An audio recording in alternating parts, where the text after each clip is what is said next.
দর্শক, বেগম খালেদা জিয়ার লন্ডনে চিকিৎসা শুরু হবার পর থেকে কয়েকদিন খবরাখবর দিয়েছিলাম তার শারীরিক অবস্থা। তিনি স্থিতিশীল আছেন এবং পরিবারের সদস্যদের সঙ্গে বেশ আনন্দময় সময় পার করছেন, এমনটাই খবর ছিল। কিন্তু হঠাৎ করেই একটি খবর সামনে আসলো। সেই খবরটি হচ্ছে খালেদা জিয়ার লিভার প্রতিস্থাপন সম্ভব হচ্ছে না। তাহলে কি মারাত্মক ঝুঁকির মধ্যে পড়লেন নাকি পড়লেন না? আমরা খবরটা দেখি। দ্য লন্ডন ক্লিনিকে চিকিৎসাধীন বিএনপির চেয়ারপারসন খালেদা জিয়ার লিভার প্রতিস্থাপন সম্ভব হচ্ছে না। বিকল্প হিসেবে লিভারের উপর যাতে চাপ না পড়ে সেজন্য তাকে হিউম্যান সিরাম অ্যালবুমিন দেওয়া হচ্ছে। স্বাস্থ্য ঝুঁকির কথা চিন্তা করে মেডিকেল বোর্ড এই সিদ্ধান্ত নেওয়া হয়েছে।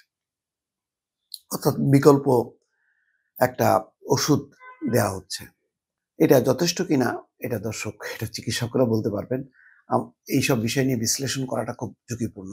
ফলে চিকিৎসকরা যা বলবেন সেটাই হচ্ছে খবর। এটার নিয়ে বিশ্লেষণের তেমন কিছু নেই। মঙ্গলবার সন্ধ্যায় লন্ডন থেকে এক চিকিৎসক জানিয়েছেন, খালেদা জিয়ার শরীরে নতুন যে জটিলতা তৈরি হয়েছিল তা অনেকটা কেটে গেছে। বলা যায় পরিস্থিতি উন্নতির দিকে। তার শারীরিক এই অবস্থায় লিভার প্রতিস্থাপন সম্ভব নয়। এটি ঝুঁকিপূর্ণ কাজ। স্বাস্থ্যের অনেক দিক পর্যালোচনা করে সিদ্ধান্ত নিতে হয়।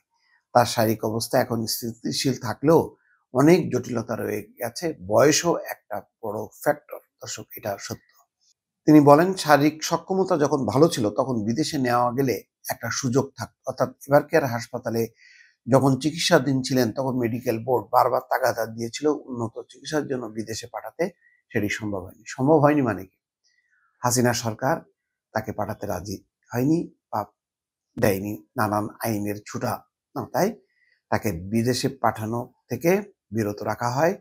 অর্থাৎ তিনি সুস্থ হোক, এটা হাসিনা সরকার চায়নি। ফলে তার চিকিৎসায় বাধা দেওয়া হয়েছে। ওই সময় যদি তিনি বিদেশে যেতেন তাহলে হয়তো লিভার প্রতিস্থাপন সম্ভব হতো।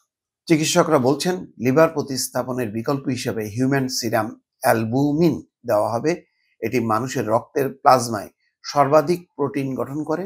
এটি দেওয়ার পর লিভারের উপর চাপ পড়বে না। মেডিকেল বোর্ড নতুন নতুন পরীক্ষা নিরীক্ষা করছে। রিপোর্ট অনুযায়ী চিকিৎসায় পরিবর্তন আনা হচ্ছে। যুক্তরাজ্য বিএনপির সভাপতি এম এ মালেক জানান, খালেদা জিয়াকে শেষ পর্যন্ত যুক্তরাষ্ট্রে নাও নেওয়া হতে পারে।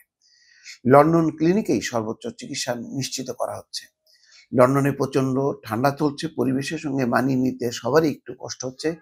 খালেদা জিয়ার ছেলে তারেক রহমান, পুত্রবধূ জুবাইদা রহমান এবং নাতনিরা নিয়মিত হাসপাতালে আসছেন। চিকিৎসকরা পরামর্শ অনুযায়ী বাসা থেকে খাবার দেওয়া হচ্ছে।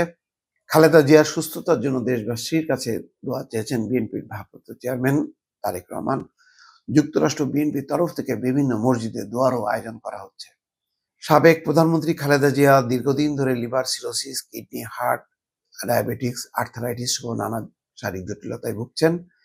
উন্নত চিকিৎসার জন্য গত 8ই জানুয়ারি তাকে যুক্তরাজ্যে নিয়ে লন্ডন ক্লিনিকে ভর্তি করা হয়। সেখানে লিভার বিশেষজ্ঞ অধ্যাপক জন প্যাট্রিক কেনেডির তত্ত্বাবধানে তার চিকিৎসা চলছে। দর্শক, এই হলো অবস্থা। এখন দেখা যাক এই ওষুধের মধ্য দিয়ে তার লিভারের উপর যাতে চাপ না পড়ে সেটি কতখানি কার্যকর হয়। নিশ্চয়ই চিকিৎসকরা সর্বশেষ পরিস্থিতি জানাবেন। ভালো থাকবেন। আল্লাহ হাফেজ।